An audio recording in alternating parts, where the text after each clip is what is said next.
Пациентка, 56 лет, обратилась с жалобами на стук в левом ухе. Вот левое ухо, вот это вот ушная раковина, и вот он наружный слуховой проход левого уха. И вот где-то там внутри в ухе стучит.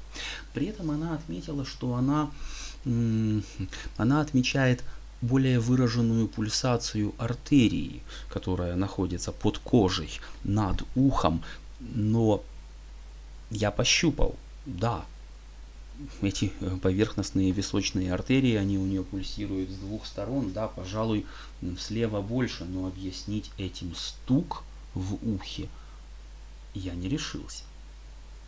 И поэтому предложил посетить томографическую бочку. Вот, собственно говоря, это результат посещения.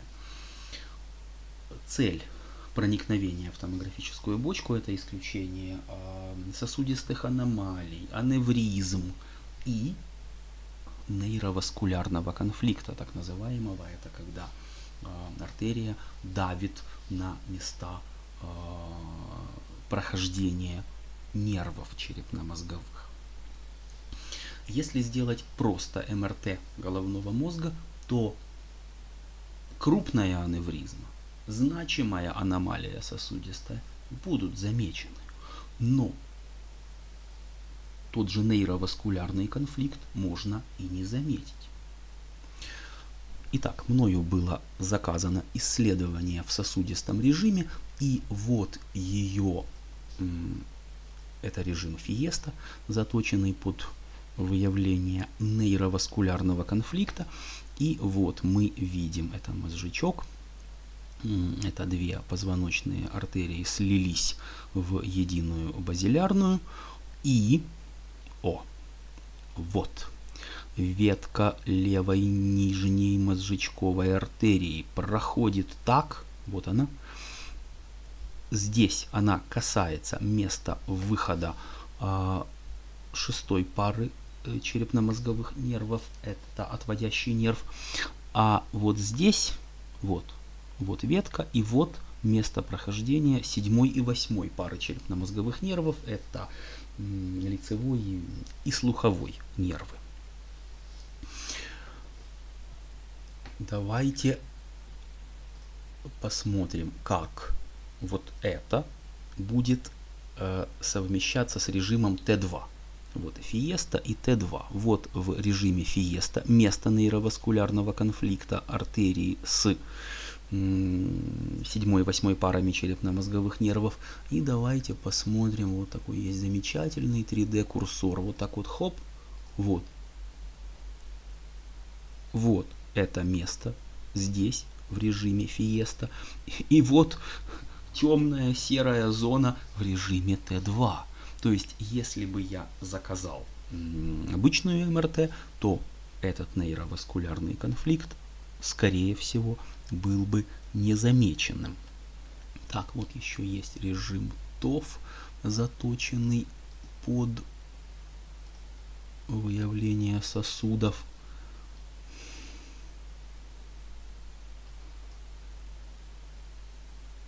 Вот давайте в этом режиме вот так, оп, вот эта ветка в сосудистом режиме, вот здесь она белая. Таким образом, у пациентки были исключены сосудистые аномалии, аневризмы. Выявлена картина сосудисто-нервного конфликта. Очевидно, пульсация этой артерии передается на слуховой нерв и вызывает у пациентки чувство пульсации в ухе. Вопрос. 56 лет не передавалось, а сейчас стало передаваться, ведь это же врожденные особенности. Ну так бывает. Артерия достучалась, скажем так. Я считаю, что никакое лечение этой пациентки при этих симптомах явно не требуется. Ни о каком нейрохирургическом вмешательстве здесь речи быть не может по этим симптомам. Это не оправдано. Я рекомендовал ей не обращать внимания и избегать тишины. И она тут же отметила, что да, когда я отвлекаюсь, я этот стук не слышу. Когда я слушаю музыку, я этот стук не слышу. В общем, я предложил пациентке предаваться музыкотерапии, слушать музыку. Ну а вывод все-таки в том, что таки в 21 веке стоит обследовать. Стоит заглядывать в голову, и эти современные возможности, они в данном случае, они не оказались судьбоносными. Но у кого-то же за этим стуком может стоять и судьбоносная штука, типа аневризмы или какой-то значимой аномалии.